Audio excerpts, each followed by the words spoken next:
Okay, as in go? Sorry, 1 second. Forktales, a podcast that feeds the food and beverage world. Oh, awesome.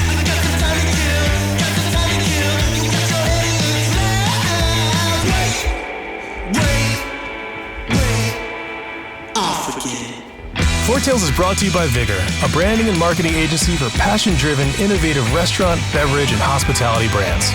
Learn more at vigorbranding.com. If you love what we're serving up, please give Forktales a 5-star review on your podcast service of choice. Think of it as a tip for good service.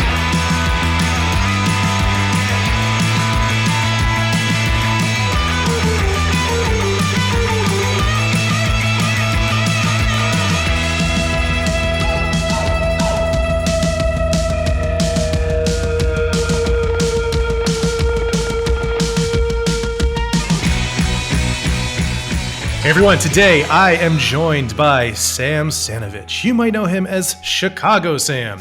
He is the Senior Vice President of Franchise Leadership of a newer concept called Big Chicken.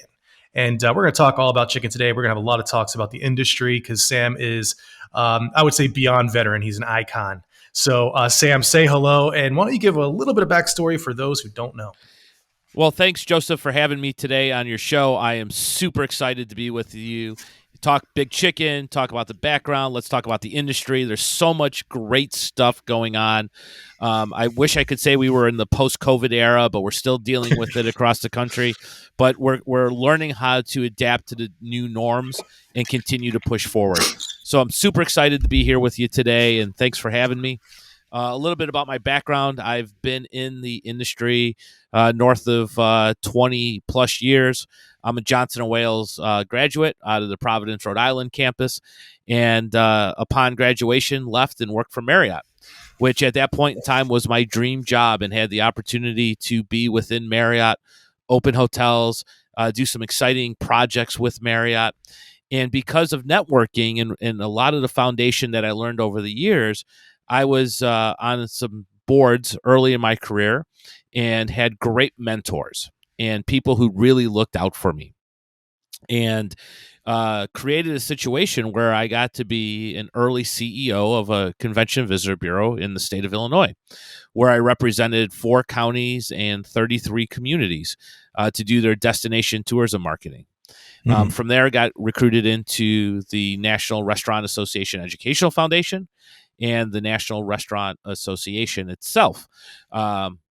Prior to leaving the association, I was head of product partnerships and strategic alliances for the association, where I had a unique position to help to form the NRA's Fast Casual and Pizzeria Councils, create the tech tour, do some really unique things that combined my experience in industry, my passion for hospitality, and then because I was blessed so much in my career at the association to really be able to leverage and give back and create programming to help others. With that, I met some, again, great people, some great mentors, and had the opportunity with Don Fox to join the Firehouse Subs brand as an area developer and a franchisee here in Chicago, and got to grow with the brand for 6 years. And one day got a call from a longtime friend who was interviewing for the CEO role of Big Chicken and Beer Park. And we were talking and saw the opportunity at hand and said, we've always wanted to work together, and said, if, there's a role and an opportunity, I'd love to do it, continue that passion, because this is a relationship industry. The hospitality industry is.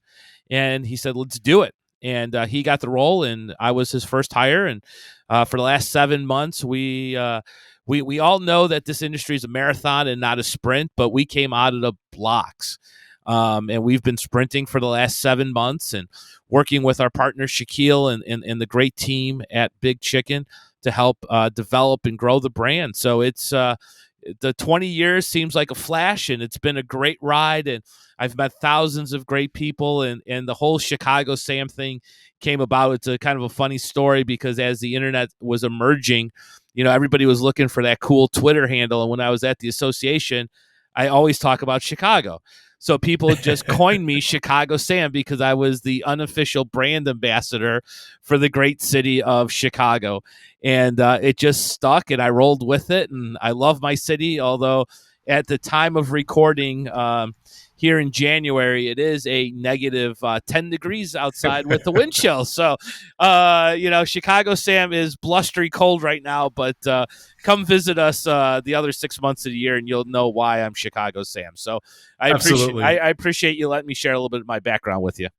No, that's good. So you quickly just ran right past the big chicken in the room, which for those that don't know, Big Chicken is spearheaded, is I guess is the right term, by Shaquille O'Neal. So Shaq has played a big role in it and promoting it, obviously. And this is kind of his baby, right? Or do I have that wrong? No, you got it correct. I mean, this is not just an endorsement deal or a partnership. Shaquille has been a franchisee of many brands, and he is very, very business savvy. And every time I'm with him, I am learning new things from Shaquille and his experiences. But yes, a few years ago, him and his partners looked at it and looked at opportunities, and he wanted to be a franchisor and create something. And chicken is near and dear to Shaquille and his family. And it is the protein of choice for him. Growing up, his mother, Lucille, used to cook chicken all the time and has an affinity for it. So got together with his partners and two amazing chefs and went down the path of creating his own chicken-led and inspired brand, but wanted to do it the Shack way and making it unique and different and better for you. He went on the journey. He taste tests every product, every LTO. He is involved in the operations and the strategic planning. As busy as he is, he gives us time every month to recap and discuss and participate and ask what he can do to help build the brand. So this is a legacy build for Shaquille, and it's great to be on the journey with him. Yeah, it's awesome. I have a lot of respect for Shaquille in so many different ways. More recently, I did laugh out loud. I forget what podcast I was listening to, and he was mentioning how his kids had said something to him along the lines of, "Dad, we're rich," and he said, "Whoa, no, I'm rich. You have to make your own." And so I love that about him. He seems a very down to earth guy. But let's dig into the chicken side of things. So I think it's fair to say that Popeyes put the chicken sandwich back into the forefront of everyone's mind, with good reason. Man, that sandwich is so good. I can't talk about it enough. And I'm not even a big fast food sandwich eater, but whew, Popeyes. Good job. Anyway, they brought it to mainstream focus. KFC, BK, McDonald's right on their heels. Hurry up and got their product out to the market. A lot of them different in many ways, but then basically it started the fried chicken sandwich wars, as some people coined it. And then we had players that I think were way late to the game, like Church's and Zaxby's came out with their sandwiches a good year and a half, 2 years afterwards. But now we have Big Chicken and we have these other players coming up. So why get into this game now? What makes it the right time? So for us, it was in 2018 when we launched. And what's neat about it is you can actually see the entire Big Chicken story and development in a multi-part series on Facebook. So what's neat about it is I can reference the show and you can see Shaquille and our two tremendous chefs, Chef Matthew Silverman and Chef Matthew Piekarski, work with Shaquille and get the backstory. So I encourage you to see it because it is very, very entertaining on how you build a restaurant concept with a celebrity and how they join forces and do it together. But what the market was different for us versus Popeyes or the other brands that are out there is we went at a chicken product and a protein that is antibiotic, hormone-free, cage-free chicken. And we're doing it bigger. So our chicken breast is 5 ounces when you come to our restaurant. We're using a better for you product and upping the game. right? So we want to be that better for you chicken sandwich. And you can get our chicken sandwich fried, right? Or you can get it grilled. So you have the options when you come in of how you would like it. So we are looking to fulfill that consumer need of the high quality chicken sandwich and chicken tender. So we have both on our menu. We do them very well. We're a very laser-like focused brand and organization, so we're focused on the food. So it's great to have Shaquille and an iconic brand in himself, but that will help draw you in. But once you have the food, Joseph, once you bite in to that moist, big chicken breast, it is amazing. It's game changing. And then you pair it with our unique French fry. You add in our shake, which is completely different, full of flavor. We just do it a little bit differently, and that's the uniqueness to our brand. And the other thing is we have a whole proprietary sauce line to go with it. So now you've got great chicken, great sauces, great tenders, nice accompaniments of fries. You can get a salad. We do have salad offerings. We have a tremendous mac and cheese with a Cheez-Its topping to it. So we've got great products, and you can just see by the results, and you can see by the customers' faces and the people who are coming back, and you may come back and say, Joseph, it's oh, you're in Vegas. Well, you're right. We are in Las Vegas, and we are in Glendale, California, and we're on 3 cruise ships, and we're in 2 stadiums across the country, one in Seattle right now and one in Long Island. And we get the same reviews no matter where we go because the product is unique. It's different. It's full of flavor, and we're able to replicate it and provide a different flavor offering and multiple flavor offerings across the system. So our consumers that are coming in are just enjoying it. They're intrigued by Shaquille, but then once they bite into it, they're like, this is the sandwich, and we're not just taking 1 or 2 sandwiches. We're actually customizing it based on geography. For example, in Long Island, we're working with a local baker and doing a very cool bagel sandwich where the bagel is blended in colors with the Islanders because it's at UBS Arena, and you can just see the comments and people are just dying to get in there. So we can't wait to get a brick and mortar location open up in Long Island to support it. But that's the proof. We were named best French fry at sea last year. We're on 3 Carnival Cruise Line ships now and working on the fleet.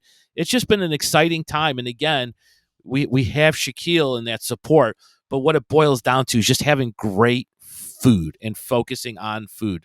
So yes, the chicken wars were started, but we're just up in the game in the battlefield and doing it our way and just staying focused.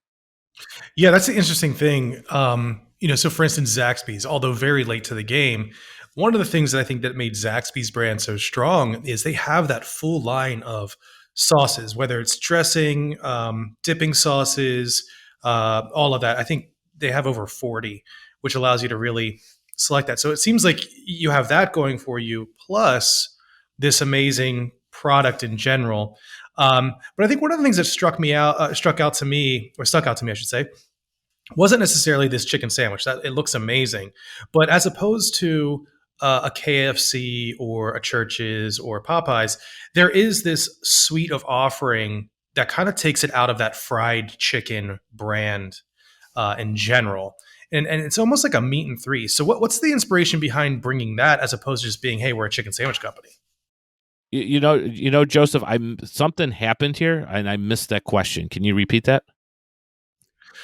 Yeah, absolutely. Yeah. So we have a little bit of a bad connection, but we'll try to edit that out. So I was basically asking why did Big Chicken pull influence from a meat and 3 kind of vibe as opposed to just being solely fried chicken?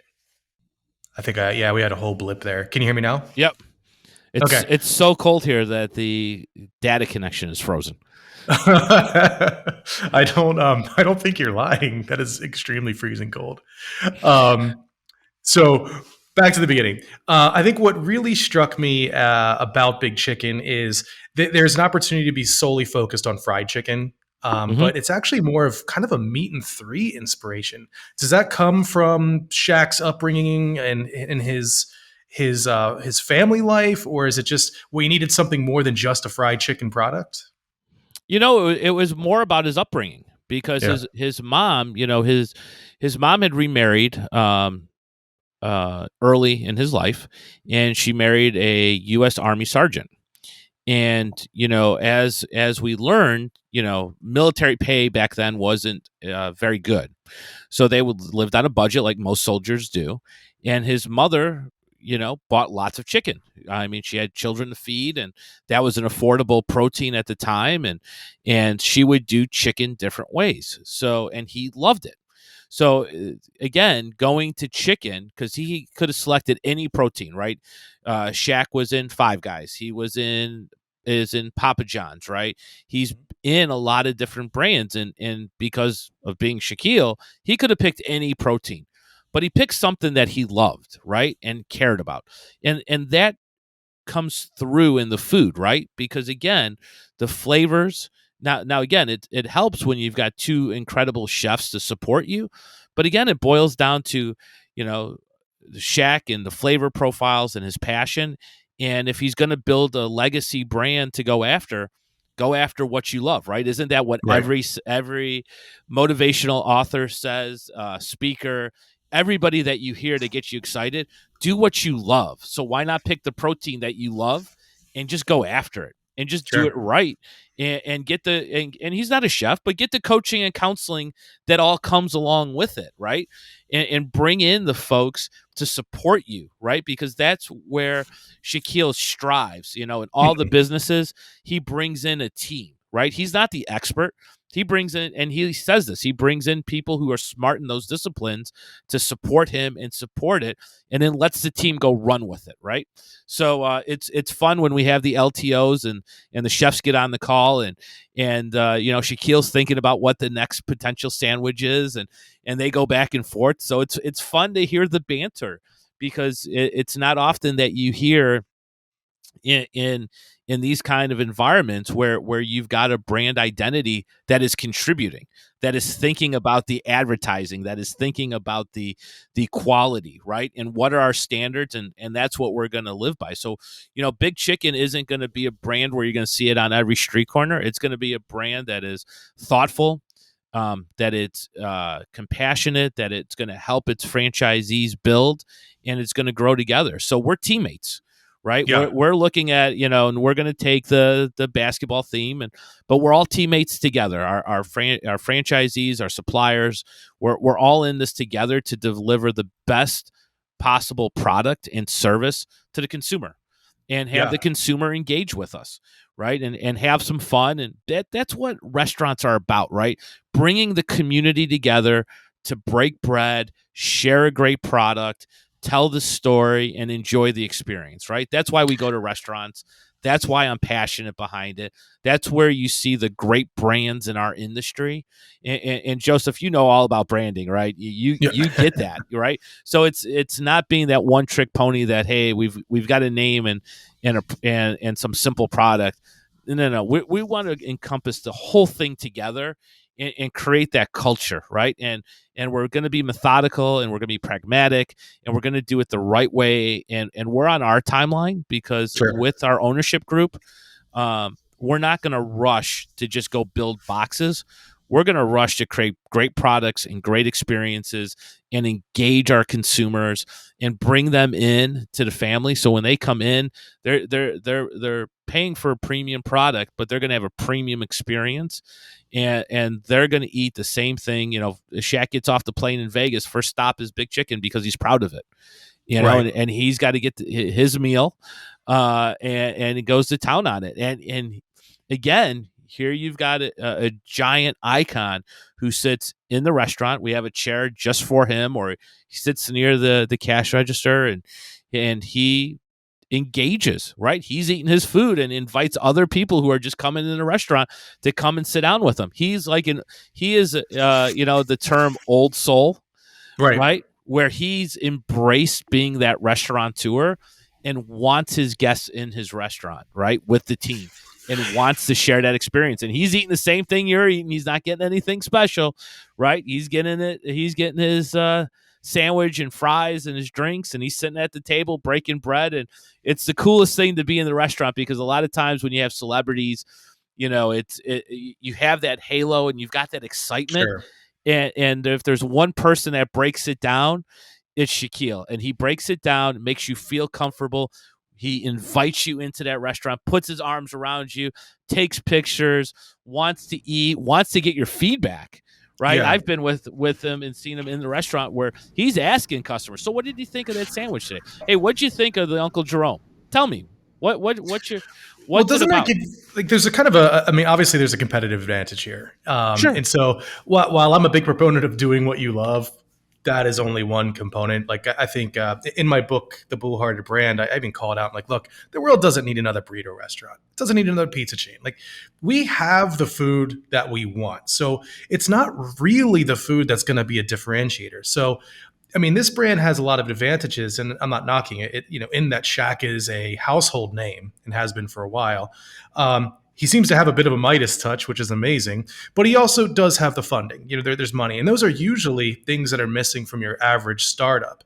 Meaning like if I wanted to go out and start at a chicken restaurant, I would be significantly behind the eight ball compared to where he is. There's also another layer here that I would love to just banter on a little bit, which is the locations that you have thus far do have baked in traffic, which is really smart. And those locations also have the advantage of being able to charge more money because of the situations that they're in, namely the stadium, Las Vegas, and cruise ships. Look. I mean, if you're on a cruise ship, it's not like you can go next door and go get a different chicken sandwich. So Sure. you're kind of locked in. So how much of that is discussed within your organization? And as you start to approach more locations, like I presume Glendale is, which is your standard issue brick and mortar. Yes. What kind of learnings are you able to garner from what I would consider a little bit of a sheltered growth so far? Well, I think what's exciting is the team that we're assembling at Big Chicken brings together people from a variety of walks of life. And yes, we have a different funding, but we don't have an unlimited pocketbook. We have a P&L. We have our shareholders who invested in the brand that we're accountable to. And it all starts with that consumer experience and having to deliver the right foundation of a restaurant operation. So we're very old school in that. Our second biggest shareholder is JRS Hospitality, which owns and operates several Las Vegas restaurants, who are very experienced in that. Who brought the team together. So a couple of things, Joseph, that we're doing, very traditional, is again, we don't have just an open bankroll to build a brand. We're held accountable to our shareholders. We're building a world-class team, and we're building it from best practices. We're building it from an ideology of not this is what the restaurant has always done, but what are the best practices that we can apply? Where did brands make mistakes early on and not run into the same potholes that people have run into over the years? So we're bringing a talented group of folks together to engineer and build this in a way that as we continue to build brick and mortars, and this has been part of the excitement, Joseph, is the folks that have come to us in working on the franchise side are seasoned operators from very large multi-unit brands. And what they have found, and the reason that they have joined our team, is because we have spent the last several years building a foundation. A lot of times brands, they hit the recipe, they make it, they open one, then they open two, and they stay very geographic. With Shaquille, we have 100 opportunities that nobody else is going to have, but we also have 100 problems that nobody else has because we're under the microscope, right? Everything that we do is watched and it's monitored, and being in Vegas, this epicenter of the country, brands are coming in and they're profiling us and they're looking at it. And by the time we talk to, especially with my background and my network, by the time I talk to brand executives, they're like, yeah, we've been there. And then they'll give me their constructive criticism of our brand, which is fantastic, right? You're helping me out. Because I think we're moving to a mentality in the industry of, let's get rid of the bad rap of 9 in every 10 restaurants fail, and let's get to the point where more restaurants succeed together. And I think that's one of the things that the COVID era has done for our industry, is created more collaboration. Yeah. And in collaboration, you look to help support the success of each other. And again, because the way we're doing it and the way we're selecting our partners and the way that we're going to market with strategy, we've got 150 restaurants under contract already in 7 months, right? We're going to open close to double-digit brand new brick and mortar locations in 2022. Nice. And again, we're sprinkled, and we're designing and developing with strong partners, with strong infrastructure, and they look at the brand, they look at the playbook, because our founders and shareholders said, let's build the foundation first before we go out and replicate and do all these things. Because as you know, and a lot of the listening audience, it's very hard to operate in 2 stadiums, one on the Pacific Ocean and one on the Atlantic Ocean, and then try to fill in everything in between. And oh, by the way, we did a pop-up in Saudi Arabia for the F1 races. So, again, it's a very unique situation to be in. So we invested early on training. We invested early on supply chain and infrastructure, and really took our time to build out that foundation. So that way, when we're ready to go to market, we can open and have success. Like, I have a team that is ready to train operators in their home market today. So we've put a lot of that infrastructure in, and that's the Shaquille and our shareholders at JRS Hospitality and ABG that bring to the table to support us. Yeah, and I think that's quite brilliant. So one question I have is, I mean, you mentioned these contracts in place, ready to go. 2022 is going to be a huge year for you guys. Congratulations, that's awesome. Why build brick and mortar and not go virtual concept? So like Wiz Khalifa has his virtual concept, Mr. Beast has one, TikTok is launching a virtual restaurant brand based on their hottest recipes from the platform, yada yada.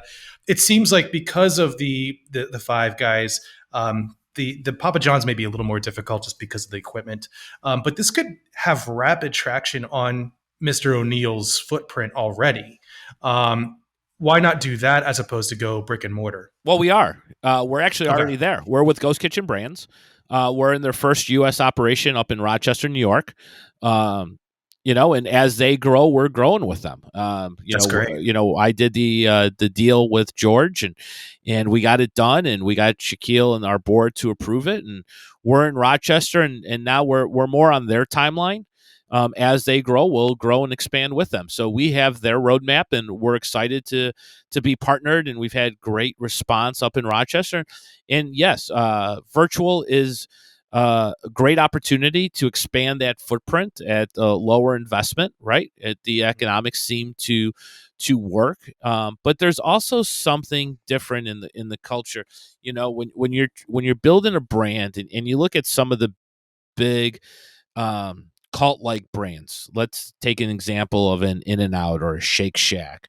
For a while there was Chick-fil-A, right? Before their mass expansion, Raising Cane's, right? When you build the culture and you build the food, you have that winning combination. So why not still do brick and mortar? There's still demand.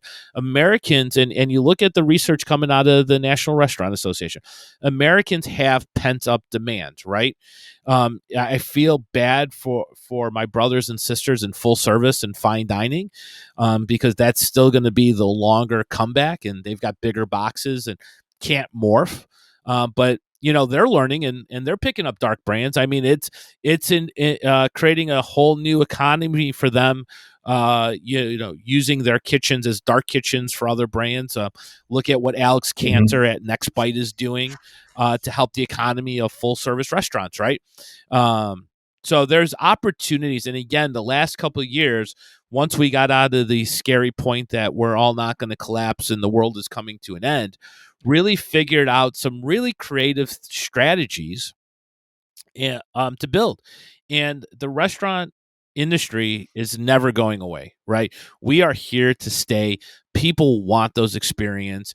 It's going to flush out the bad actors, right? The bad food is going to come to an end. Those players who are out there operating, at 50% and not giving that 100% are going to get flushed out, and there's going to be a new wave of real estate, and there's going to be new opportunity. But what we know pre-COVID, during COVID, hopefully one day this will be a post-COVID conversation, is we as Americans like to go out and eat, and we like to have experiences, and we would rather be sitting in a restaurant, whether it's a fast casual, fast food, casual dine, polished casual, or fine dining, and have that experience with our friends, neighbors, and families and break bread. And that's the lifeblood of our industry, and why we're the second largest industry, second largest private employer in America. That's right. I mean, we have to succeed. I mean, it's for those that don't know, and maybe I am screaming to the choir and all that, but it's we're the backbone of every single economy, like a microeconomy across the nation. It's restaurants, and without them, we really will see a very bad world. But there have been bad actors. There have been people that kind of skate by with bad practices, bad operations, treat employees poorly, yada yada. And I think you're right. They're shaking now, and they're going to start to crumble down. And it can only be better because in their wake comes stronger operators, better business people, and better concepts overall. Well, and let's think about everything that the hospitality industry supports in America, right? So 1 in 3 Americans start their first job in the hospitality industry.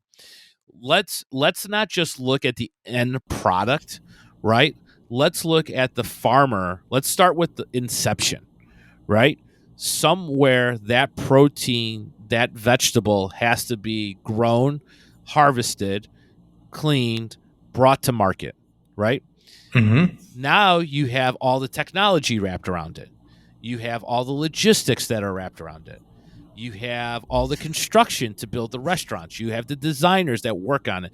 You have the comfort in the seats, right? You have all the technology. I mean, geez, Joseph, let's look at all of the tech companies that have come out in the last 24 months in activity to support the industry.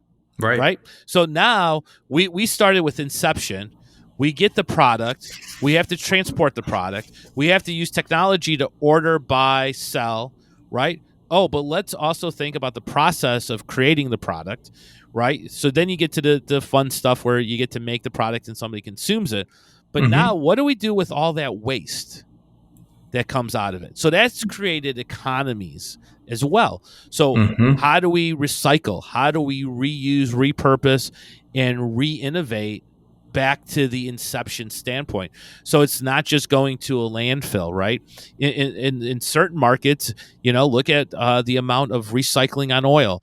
Look at the waste that's used for pig farmers, especially in the Southwest, right? There's so many things. Look at the packaging in which the products are coming in today that are reducing landfills and are being reused and recycled. I look at the innovation that the Glass Institute, a friend of mine, Scott DeFife over there, is working on how do you take the glass and make sure it just doesn't get broken and put into a landfill, but it gets recycled, reused, and repurposed, right? I mean, they're actually taking the glass that can't be reused and putting it into asphalt, right? And it's becoming a material. So who would have thought all these things, when people, it's and I always get a chuckle when they talk about it, and they're like, oh, I don't want to be a chef, and I don't want to just work in a restaurant. Pardon me, because it's one of the greatest economies that provides. Think of all of the actors, all of the med students, all of the variety of people. Let's just think of the people like Cameron Mitchell, who graduated last in his high school class and became a multi-millionaire. How? Right. In the restaurant industry. And there's umpteen stories of that, right? Let's look at Marriott International, right? Father and Alice and Mr. Marriott start with an A&W hot shop, right? And build one of the most iconic global hotel brands. There is opportunity every day, Joseph. Look at the engagement of yourself and what you've done supporting and working with building brands in the restaurant. I mean, that created a whole industry for you where restaurants. So Yeah, it's really important. And if I can jump in, because you're starting to hit on something that is a very hot button now, and that is the labor issues and challenges that we're facing.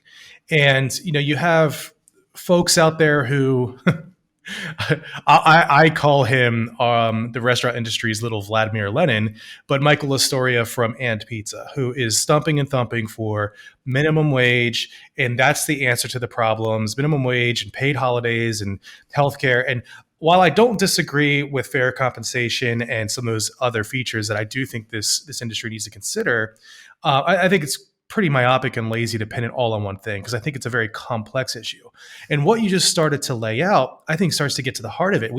We almost have a perception problem that working in a restaurant as a busboy, or working on the counter at a restaurant, just plugging in numbers into the register and placing orders, is something to be ashamed of, and or something that doesn't have a future. It's a dead end job, and that, I think, that comes from a very long time ago, when in reality that smattering of micro stories that you just unrolled is truly that, just a smattering. It's just a very tiny bit of so many other stories. And I think we need to do a better job of painting that picture of, this truly is a merit based industry. If you want it to be, you can get ahead.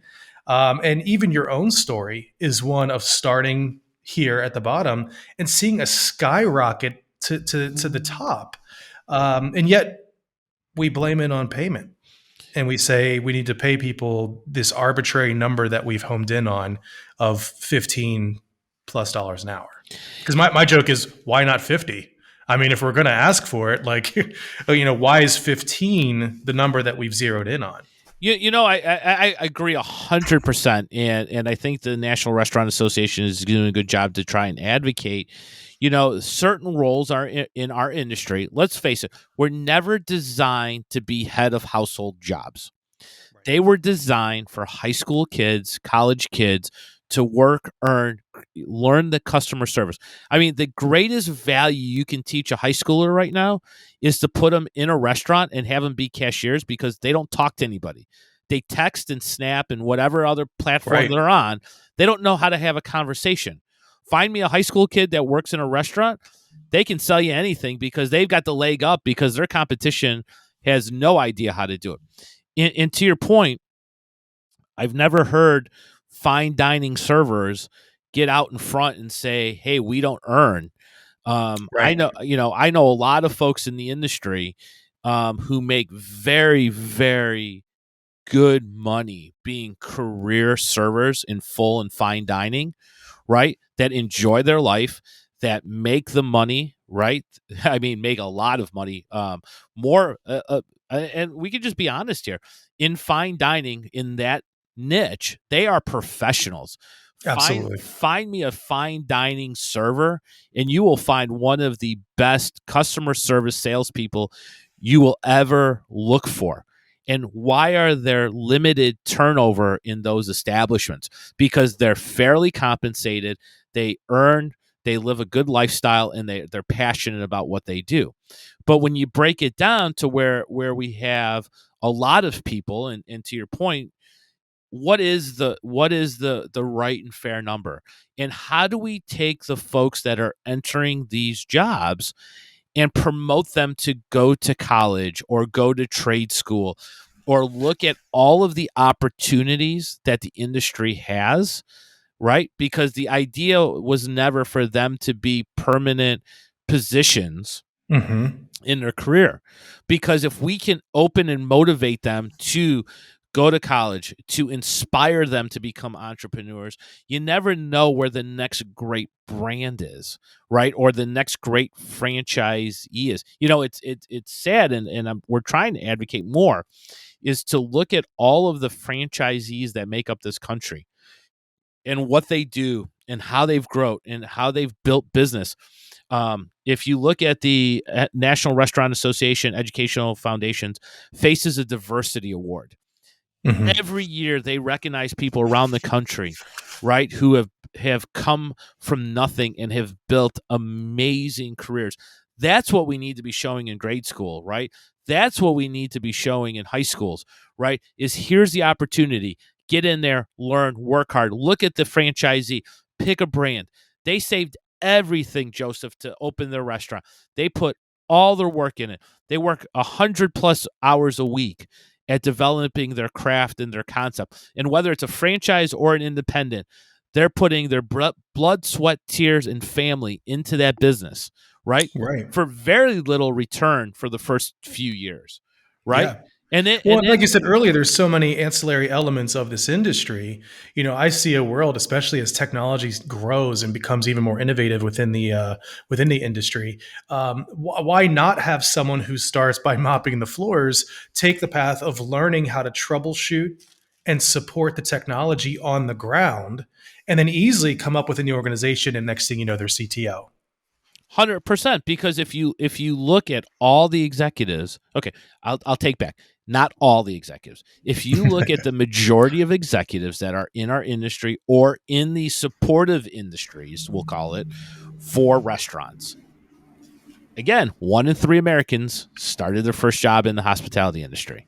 That's right. And those skills that you learn by mopping, by working at the front counter, by washing dishes, are disciplines. And it's scary because in some of my other business ventures, we've hired this new group of teenagers who walk in and say, okay, well, we've got to do dishes. And believe it or not, funny story, I had one person tell me, I've never washed dishes. My mom puts them in the dishwasher for everybody. I said, well, guess what? Today you're learning how to wash dishes, or you watch them sweep the floor and they don't even know how to put their hands on a broom. It's like it's almost like from Coming to America, where he has the mop bucket. He's just moving the bucket back and forth. 100%. And you know what? The kids today haven't even seen that movie, and they're doing it. So right. it's we have to get to those basics, and you have to do it, and you have to have that experience. I mean, let's look at Magic Johnson when he was opening the theaters. He was working in the theaters, mopping the floors to motivate and teach and train his crew members. He had some of the best running theaters in urban areas that were meticulous. Because you know what? If Magic Johnson is going to get on the bucket and work the bathrooms, you better believe everybody else is. If you come to Big Chicken, you're going to see Shaquille squeeze in behind the counter and do some work. He's also really good at changing the light bulbs. Yes, we don't have to pull any ladders out for that. That's right. But he will be at the front door greeting the customers that are coming in. He will pick trays up on tables, right? So you can't say that we don't lead by example. And the great brands today lead by example. They roll up their sleeves, they get in the trenches, they do it. And when you can show them that you started at that same place and you can motivate, well, you're going to hopefully you're going to increase your retention and good things will come. And if you're a great leader, you motivate those kids, especially on the jobs that we were just talking about, to go to school, go to trade school, or inspire them, because you know what? There's so many opportunities out there for them to follow. Yeah, the sky really is the limit. So one final question, because we're coming up here on time, and this might be the most important question. If you could have one final meal on Earth before it's all over, what would it be? And it cannot be Big Chicken. There is a family recipe for a Greek dish that my yaya made called dalmatas. And my wife has Carmia, who's my backbone, who is my rock, my high school sweetheart, 23 years married. She learned, because she knew my yaya, and learned how to make that recipe, and is the only person I've ever met that could match her recipe, and that would be the meal that I would have. That's And amazing. she learned how to make it for me because of my passion for that, and our family love for our yaya, and what it meant to break bread and be at the table. And to today, we in my family have that value where dinner is the most important meal of the day, and it's the time where there's no TV, no cell phones, and you sit and you look at each other in the eye and you break bread and you talk about the day, and the world just seems right at that moment in time when you can spend time with your family and extended family and have that meal. So to consume that meal with my family and my two kids and my in-laws and my parents, that would be it. That would be the most special thing that I could have. And your friend Joseph, who just Sure. invited himself. Would love to have my friends at the table, because again, to me, there's nothing better than breaking bread with friends, and that's probably the reason that I'm still overweight, and I'll use that as my excuse. Is I love to break bread with anybody, new friend, old friend, any friend. Let's just be nicer to each other. Let's use more restaurants, and go from there. Yeah, I love it. And I don't know if have you seen Don't Look Up, the movie Don't Look Up? No. All right. So I don't think this will be a spoiler alert, but one of the final scenes is, I just think, fantastic. It's just that. It's exactly what you said. Coming together at the dinner table, no cell phones, just talking, laughter, stories, just together. And I really hope that as we search for what's next in this world of ours, what's next for society, that a large group start to reclaim the magic that moment is. Because I think we've lost it, and I think it shows a lot.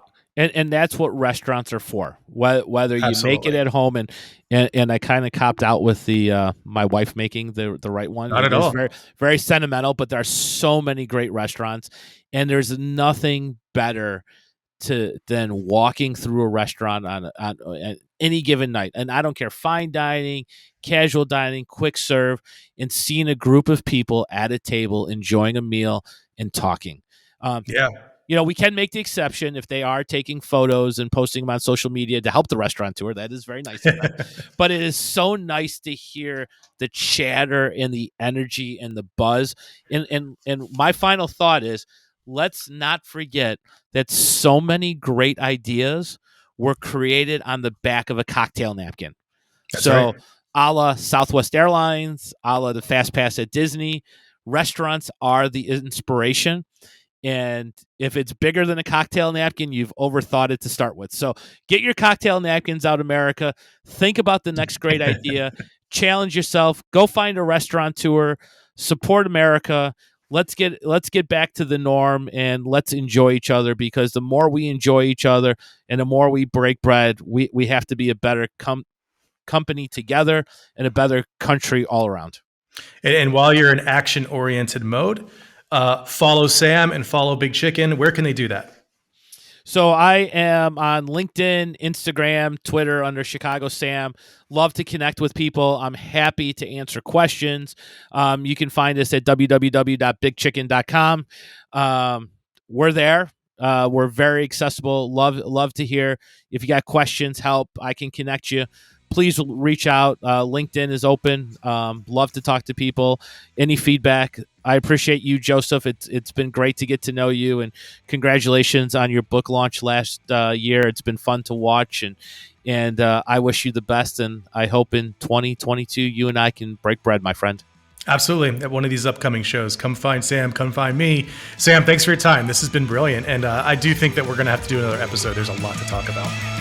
Sounds like a plan. I'm up for it anytime. If you love what we've served up, please follow us at Vigor Branding on Instagram, LinkedIn, YouTube, and Medium. Forktales is produced by the team at Vigor. Audio and video post-productions provided by Zencaster. Music performed by Jet Trash and licensed through musicbed.com. Joseph handles his own hair, makeup, and stunts. Copyright 2003 to 2021, Vigor Graphic Design LLC, all rights reserved.